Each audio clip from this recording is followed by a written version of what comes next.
ഒരു ഭാര്യ ഭർത്താവിനെക്കുറിച്ചുള്ള ഒരു സംശയമാണ്. ഞാൻ വല്ലാത്ത പ്രയാസത്തിലാണ്, ഭർത്താവ് വല്ലാതെ ദേഷ്യപ്പെടുന്നു, കുട്ടികൾക്കും എനിക്കും പേടിയാണ്, ഒരു കാര്യവും പറയാൻ പറ്റാത്ത അവസ്ഥ, കുട്ടികളുടെ വിദ്യാഭ്യാസം മറ്റുള്ളവരുടെ കാര്യങ്ങൾ ഒന്നും പറയാൻ പറ്റാത്ത അവസ്ഥ, വല്ലാത്ത ദേഷ്യക്കാരനാണ്, ക്ഷമയില്ല, അദ്ദേഹത്തിൻ്റെ ദേഷ്യത്തിൻ്റെ ഒരു പ്രകടനം വീട്ടിലെ സാധനങ്ങൾ എടുത്തെറിയുക, അങ്ങനത്തെ പ്രവർത്തനങ്ങളൊക്കെയാണ്. ഇതിന് പരിഹാരമുണ്ടോ പ്രതീക്ഷയോടെ? അതാണ് യഥാർത്ഥത്തിൽ നമ്മൾ ആമുഖത്തിൽ പറഞ്ഞതിൻ്റെ നേരെ തുടർച്ചയാണ് ഇത് വരുന്നത്. ഇപ്പോൾ നമ്മൾ ഒരു പരിധിവരെ ഈ ദേഷ്യം നിയന്ത്രിക്കുക എന്നുള്ളത് അയാളുടെ ഭാഗത്തു നിന്ന് ഉണ്ടാവേണ്ട കാര്യമാണ്. അപ്പോൾ നമ്മളോടിപ്പോൾ ഈ പരിഹാരം ചോദിച്ചിരിക്കുന്ന ആരാണ്? ഭാര്യയാണ്. ഇദ്ദേഹത്തിന് ദേഷ്യത്തിന് വിധേയമാകുന്ന അതിൻ്റെ ബലിയാടുകളെന്ന് നമുക്ക് പറയാൻ പറ്റുന്നവരാണ് ചോദിച്ചത്. അതുകൊണ്ട് നമുക്ക് ആദ്യം ഈ സഹോദരിക്ക് ഇപ്പോൾ എന്ത് ചെയ്യാൻ പറ്റും എന്ന് നമുക്ക് പറയാൻ പറ്റും. അതായത് ഇദ്ദേഹം ദേഷ്യപ്പെട്ട് വരുമ്പോൾ ആ ഇൻസിഡൻറ്റുകൾ, ആ സംഭവങ്ങളെ ഒന്ന് നിരീക്ഷിക്കുക. ഏറ്റവും അധികം അദ്ദേഹം ക്ഷോഭിച്ച സന്ദർഭം ഏതാണെന്ന് നോക്കുക, എന്ത് വിഷയമാണെന്ന് നോക്കുക. അപ്പോൾ മിക്കവാറും നമ്മളത് പരിശോധിക്കുന്ന സമയത്ത് അദ്ദേഹത്തിൻ്റെ എന്തെങ്കിലും തകരാറുകളെ ചൂണ്ടിക്കാണിക്കുകയും അല്ലെങ്കിൽ അദ്ദേഹത്തിൻ്റെ പല നിർദ്ദേശങ്ങൾക്കും നമ്മൾ എതിരഭിപ്രായം പറയുകയോ അതേപോലെ തന്നെ എന്തെങ്കിലും അദ്ദേഹത്തിൻ്റെ പ്രവർത്തനങ്ങൾ നമ്മൾ ചോദ്യം ചെയ്യുന്ന പോലെ അദ്ദേഹത്തിന് ഫീൽ ചെയ്യുകയോ ഒക്കെ ചെയ്യുമ്പോഴാണ് പലപ്പോഴും ഈ ദേഷ്യം അനിയന്ത്രിതമായിട്ട് വരിക. ദേഷ്യം ഓൾറെഡി അയാളുടെ ഉള്ളിലുള്ളതാണ്, പക്ഷെ അത് പുറത്തേക്ക് വരാനുള്ള സാഹചര്യങ്ങൾ ഉണ്ടാക്കണം. അതുകൊണ്ടാണ്. അപ്പോൾ അങ്ങനത്തെ ചില സന്ദർഭങ്ങൾ കണ്ടിട്ട് എന്ത് ചെയ്യുക, അതിനെ അവോയ്ഡ് ചെയ്യുക എന്നുള്ളതാണ് ഏറ്റവും പ്രധാനപ്പെട്ട കാര്യം. അതേപോലെ തന്നെ ചില സന്ദർഭങ്ങളിൽ ദേഷ്യം കൂടും. ഇപ്പോൾ ജോലി കഴിഞ്ഞ് വരുന്ന ഉടനെ ജോലിയൊക്കെ ക്ഷീണിച്ച് വരുന്ന സമയത്ത് നമ്മൾ എന്തെങ്കിലും പറയുമ്പോൾ ദേഷ്യം എന്ത് ചെയ്യും, കൂടും. അതേപോലെ തന്നെ എന്തെങ്കിലും സാമ്പത്തിക ബുദ്ധിമുട്ടുകൾ ഉണ്ടാക്കുന്ന സമയത്ത് സാമ്പത്തികമായ എന്തെങ്കിലും വിഷയങ്ങൾ ആവശ്യപ്പെടുമ്പോൾ ദേഷ്യം കൂടും. അപ്പോൾ ഇങ്ങനെയുള്ള അനിയന്ത്രിതമായ ദേഷ്യം വരുന്ന സന്ദർഭങ്ങളെയും സാഹചര്യങ്ങളെയും വിഷയങ്ങളെയും തിരിച്ചറിഞ്ഞിട്ട് അത്തരം സന്ദർഭങ്ങളും സാഹചര്യങ്ങളും ഇല്ലാതാക്കുന്നത് കൊണ്ട് ഒരു പരിധി വരെ എന്ത് ചെയ്യും, ദേഷ്യം കുറയുന്നതിന് സാഹചര്യം ഉണ്ടാവുന്നതാണ്. പിന്നെ ഈ ദേഷ്യം കൊണ്ടുണ്ടാവുന്ന ഭവിഷ്യത്തുകൾ എന്താണെന്നുള്ളത് എന്ത് ചെയ്യണം, അദ്ദേഹത്തെ ബോധ്യപ്പെടുത്തണം. ഇപ്പോൾ ഒരു ഉദാഹരണം പറയുകയാണെങ്കിൽ ഇപ്പോൾ ഈ ദേഷ്യം ഇങ്ങനെ കാണുമ്പോൾ ഈ സ്ത്രീ പറഞ്ഞ മാതിരി കുട്ടികളൊക്കെ ആകെ പേടിച്ച് നിൽക്കുകയായിരിക്കും. അപ്പോൾ ചെറിയ കുട്ടികൾ 4 വയസ്സോ 5 വയസ്സായ കുട്ടികൾ ചില കമൻസ് പറയും. അമ്മ അപ്പോൾ വരുന്നതിന് എനിക്ക് പേടിയാണ്, ഇനിയിപ്പോൾ എന്താ പറയാനാവോ എന്നൊക്കെ ഇങ്ങനെ പറയും. അപ്പോൾ അങ്ങനത്തെ കമൻസ് ഒക്കെ എന്ത് ചെയ്യാം, അദ്ദേഹം ശാന്തമായ ഒരു സമയത്ത് എന്ത് ചെയ്യാം, പറയാം. ഇപ്പോൾ മോൻ ഇന്നലെ പറയുന്നുണ്ട് ഇപ്പോൾ വരുന്നതിൻ്റെ പേടിയാണ് പറയുന്നുണ്ട്, ഇന്നലത്തെ ആ സംഭവം ഉണ്ടായിട്ട് ഇക്കാരം എന്താണ്, അപ്പോൾ അവനൊരു പേടിയുണ്ട് എന്ന് അദ്ദേഹത്തിനെ എന്താണ് ചോദ്യം ചെയ്യുകയോ ഉപദേശിക്കുകയോ ചെയ്യാത്ത രൂപത്തിൽ എന്താണ് അദ്ദേഹത്തിൻ്റെ ദേഷ്യം കുടുംബത്തിൽ വളരെ വലിയ പ്രശ്നങ്ങൾ ഉണ്ടാക്കുന്നുണ്ട് എന്നെന്ത് ചെയ്യാം, അദ്ദേഹത്തെ ബോധ്യപ്പെടുത്താവുന്ന സംഭവങ്ങൾ പറയാം. അങ്ങനെ വരുമ്പോൾ എന്ത് ചെയ്യും, ഞാൻ എൻ്റെ ഈ ദേഷ്യം ഭയങ്കര ഭവിഷ്യത്തുകൾ ഉണ്ടാക്കുന്നു എന്ന് മനസ്സിലാക്കി കൊടുക്കാൻ പറ്റിയാൽ ഒരു പരിധി വരെയൊക്കെ അതിൽ നിയന്ത്രിക്കാൻ പറ്റും. പിന്നെ സ്വാഭാവികമായും എന്ത് ചെയ്യാം, ഇദ്ദേഹത്തിനെ ഇതേ രൂപത്തിലുള്ള കൗൺസിലിങ്ങിന് വിധേയമാക്കാൻ എന്തെങ്കിലും വഴികളുണ്ടോ?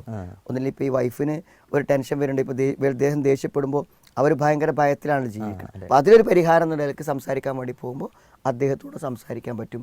ഇങ്ങനെയൊക്കെയുള്ള ചില വഴികളാണുള്ളത്. കാരണം ഈ ദേഷ്യമുള്ള വ്യക്തിയാണ് അതിന് ചികിത്സ തേടേണ്ടത്. അതല്ലാതിരിക്കുമ്പോൾ നമുക്ക് പരിമിതികളുണ്ടല്ലോ. ഈ ദേഷ്യം വരുന്നൊരു വ്യക്തി ഇതേപോലെ ഒരു ചോദ്യം അയച്ചിട്ടുണ്ട്. അത് സ്ത്രീയാണ് ചോദിച്ചിട്ടുള്ളത്. ഞാൻ വിവാഹിതയാണ്, കുട്ടിയുണ്ട്, നിസാര കാര്യങ്ങൾക്ക് എനിക്ക് ദേഷ്യം വരുന്നു. ഇപ്പം അതിലൊരു ഉദാഹരണം, പാത്രം കുറേ കഴുകാണ്ടെങ്കിൽ പിന്നെ മോനെ പഠിപ്പിക്കുമ്പോഴാണ് വലിയ പ്രശ്നമുള്ളത്. മോൻ തീരെ അനുസരണമല്ല, ആ സമയത്ത് നിയന്ത്രിക്കാൻ കഴിയാത്ത ദേഷ്യമാണ്. ഇതൊന്ന് മാറ്റിയെടുക്കാൻ എന്തെങ്കിലും വഴിയുണ്ടോ എന്നാണ്. കാരണം ഈ ദേഷ്യത്തിൻ്റെ സന്ദർഭങ്ങൾക്ക് വളരെ പ്രധാനമുണ്ട്. നമ്മൾ വളരെ കൂളായി വളരെ സമാധാനമായിട്ടുള്ള ആളുകളെയും ഡ്രൈവ് ചെയ്യുമ്പോൾ നമ്മൾ ദേഷ്യത്തിൽ കാണാറില്ലേ? ഡ്രൈവ് ചെയ്യുന്ന സന്ദർഭങ്ങളിൽ അവരെന്ത് ചെയ്യും, സംസാരിക്കുമ്പോൾ മുന്നിൽ ആരെങ്കിലും വണ്ടി ബ്ലോക്ക് ആകുകയും അല്ലെങ്കിൽ എന്തെങ്കിലുമൊക്കെ ഒന്ന് ബ്രേക്ക് ഇട്ട് ചെയ്താൽ ഇവരെന്ത് ചെയ്യും, അപ്പോൾ ചിലപ്പോൾ തെറി പറയുന്ന ആൾക്കാർ, നമ്മളൊരിക്കലും പ്രതീക്ഷിക്കാത്ത വളരെ മാന്യമായി കണ്ടിരുന്ന ആളുകൾ, അത് ചില സന്ദർഭം. കാരണം ഡ്രൈവിംഗ് എന്നുള്ള അത്രയും മനസാന്നിധ്യത്തോടെ നിർവഹിക്കുന്ന ഏകാഗ്രമായൊരു സംഗതി ആകുമ്പോൾ അതിന് തടസ്സം വരുമ്പോൾ അതാണ് ഈ സഹോദരി പറയുന്നത്. ഈ കുട്ടിനെ പഠിപ്പിക്കുന്ന സമയത്ത് ഈ കുട്ടി ഇതുണ്ട് അനുസരിക്കും ഉൾക്കൊള്ളും ചെയ്യാതിരിക്കുമ്പോൾ എന്ത് ചെയ്യും, അതിൻ്റെ ആ ഒരു ടെൻഷൻ കൊണ്ട് ദേഷ്യം വരുന്നുണ്ട്. അപ്പോൾ എന്തായിരുന്നാലും അവർ ദേഷ്യം അവസാനിപ്പിക്കണമെന്ന് ആഗ്രഹിക്കുന്നുണ്ട്.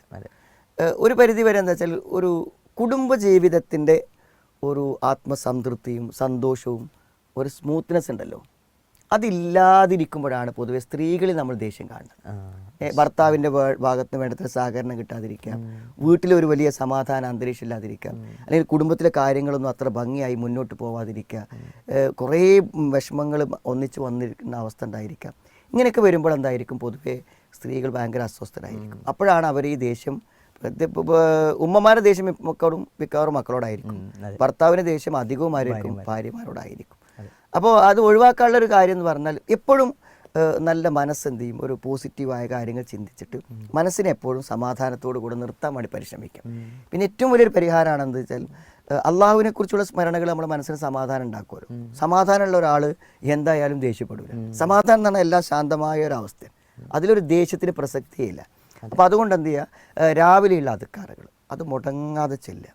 കാരണം അതിന് വളരെയധികം മനസ്സമാധാനം ഉണ്ടാക്കാൻ സാധിക്കുന്ന ഒരു സാഹചര്യമുണ്ട്. അപ്പോൾ അതൊന്ന് ശ്രദ്ധിച്ചിട്ട് ചെയ്യുക. അതേപോലെ തന്നെ എനിക്കിങ്ങനെ ഒരു ദേഷ്യം വരുന്നൊരു പ്രകൃതി ഉണ്ടെന്ന് മനസ്സിലാക്കിയിട്ട് സ്വാഭാവികമായി ഞാൻ ദേഷ്യപ്പെടില്ലെന്ന് തീരുമാനിച്ച് അത്തരം സന്ദർഭങ്ങളെയും സാഹചര്യങ്ങളെയും കണ്ടറിഞ്ഞ് ഒഴിവാക്കാൻ വേണ്ടി ശ്രമിക്കാം. അങ്ങനെ സ്വന്തം നിലക്കൊരു ഞാൻ തുടക്കത്തിൽ പറഞ്ഞ പോലെ ഇതൊരു വലിയൊരു പ്രതിഫലമുള്ള കാര്യമാണ്. നമ്മുടെ മനസ്സിനെ പിടിച്ചു നിർത്തുക എന്നുള്ളതാണ് ഒരു ഏറ്റുമുട്ടലിൽ വിജയിക്കുന്നതിനേക്കാളും വലിയ കാര്യമെന്ന് യംലിക്കു നഫ്സഹു ഇൻദൽ ഗളബ് തന്നെ, അതാണ് ഏറ്റവും വലിയ യുദ്ധമെന്ന് പറഞ്ഞത്. അപ്പോൾ ഒരു യുദ്ധം ചെയ്യുന്നതിൻ്റെ ഒരാർജവത്വത്തോടു കൂടെ എന്ത് ചെയ്യണം, ഏറ്റെടുത്തിട്ട് വേണം നമ്മുടെ ദേശത്തിനെതിരെ നമ്മൾ പോരാടാൻ. അങ്ങനെ ഒരു ശ്രമം നടത്തിയാൽ തീർച്ചയായും അതിന് പരിഹാരം ഉണ്ടാകുന്നതാണ്. പിന്നെ ചില കാര്യങ്ങൾ നമുക്ക് ഇതിന് മാർഗനിർദ്ദേശം വേണം. ഒന്ന് സുക്കൂത്താണ്, മൗനം. നമ്മൾ എന്ത് ദേഷ്യപ്പെടുത്തുന്ന കാര്യങ്ങൾ വന്നാലും ഞാൻ മിണ്ടില്ലെന്ന് തീരുമാനിക്കും. മൗനം അത് നബി സ്വല്ലല്ലാഹു അലൈഹി വസല്ലം നിർദ്ദേശിച്ചിട്ടുള്ളൊരു കാര്യമാണ്. മറ്റൊരു പരിഹാരമാർഗം എന്ന് പറഞ്ഞാൽ നമ്മൾ ചെയ്യുന്ന കാര്യത്തിൽ നിന്ന് മറ്റൊരു കാര്യത്തിലേക്ക് പെട്ടെന്ന് എന്ത് ചെയ്യാം, ഈ ദേഷ്യവുമായി ബന്ധപ്പെട്ട കാര്യങ്ങൾ, ഇപ്പോൾ നിൽക്കുകയാണെങ്കിൽ ഇരിക്കുക, ഇരിക്കുകയാണെങ്കിൽ നിൽക്കുക എന്നുണ്ടല്ലോ പറയണം. എന്ന പോലെ എന്ത് ചെയ്യുക, നമ്മൾ ആ സമയത്ത് എന്തെങ്കിലും ദേഷ്യം വരുമ്പോൾ ചെയ്യാവുന്ന ഒരു പ്രവൃത്തി നമ്മൾ കണ്ടെത്തുക. ഞാനൊന്ന് ബാത്റൂമിൽ കയറും, നോലെടുക്കും, അല്ലെങ്കിൽ എന്തെങ്കിലും ഒരു പ്രവൃത്തി, അല്ലെങ്കിൽ ഞാൻ അപ്പോൾ എന്താണോ എനിക്ക് ഇതല്ലാതെ ചെയ്യാൻ പറ്റുക, അല്ലെങ്കിൽ ഞാൻ ആ സ്ഥലത്ത് നിന്ന് അടുത്തൊരു സ്ഥലത്തേക്കാണ് നീങ്ങും. അടുക്കളയിലാണെങ്കിൽ എന്ത് ചെയ്യും, ഡൈനിങ് ഹാളിലേക്ക് പോകും, ഉള്ളിലാണെങ്കിൽ മുറ്റത്തേക്ക് ഇറങ്ങും. അങ്ങനെ എന്ത് ചെയ്യുക, ദേഷ്യം തോന്നുമ്പോൾ ചെയ്യാവുന്ന മറ്റൊരു പ്രവൃത്തി കണ്ടെത്തുക, അതെപ്പോഴും ചെയ്യുക.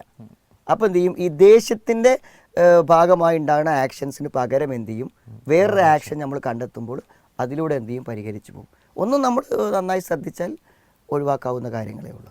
പീസ് റേഡിയോ ലൈവ് കൗൺസിലിംഗ് പരിപാടിയിൽ നിന്നുള്ള പ്രസക്ത ഭാഗമാണ് ഇപ്പോൾ കേട്ടത്. ജീവിതത്തിൽ പ്രയാസങ്ങളും സങ്കടങ്ങളും ഉണ്ടാകാത്ത ഒരാളുമുണ്ടാവാനിടയില്ല. എന്നാൽ സങ്കടങ്ങൾ പങ്കുവെക്കാനും പരിഹാരം നിർദ്ദേശിക്കാനും ആരെങ്കിലുമുണ്ടെങ്കിൽ എന്തൊരാശ്വാസമായിരിക്കും. നമ്മേക്കാൾ കൂടുതൽ കഷ്ടപ്പെടുന്നവർ ഉണ്ടെന്നറിയുമ്പോൾ നമ്മുടെ വിഷമങ്ങൾ പലതും നിസ്സാരമായും തോന്നാം. സങ്കടങ്ങൾ പങ്കുവെക്കപ്പെടുമ്പോഴേ പാതി വിഷമം പരിഹരിക്കപ്പെട്ടുവെന്ന ആശ്വാസം വന്നുചേരും. പക്ഷേ അതിന് പറ്റിയ ഒരത്താണി കിട്ടുന്നില്ല എന്നതായിരിക്കും നിങ്ങളുടെ പ്രശ്നം. വിഷമിക്കേണ്ട, പീസ് റേഡിയോ നിങ്ങൾക്കൊപ്പമുണ്ട്. ഗൂഗിൾ പ്ലേ സ്റ്റോറിൽ നിന്നും പീസ് റേഡിയോ ആപ്പ് ഡൗൺലോഡ് ചെയ്യൂ. ഫീഡ്ബാക്ക് ഓപ്ഷൻ വഴി കമന്റ് ചെയ്യൂ.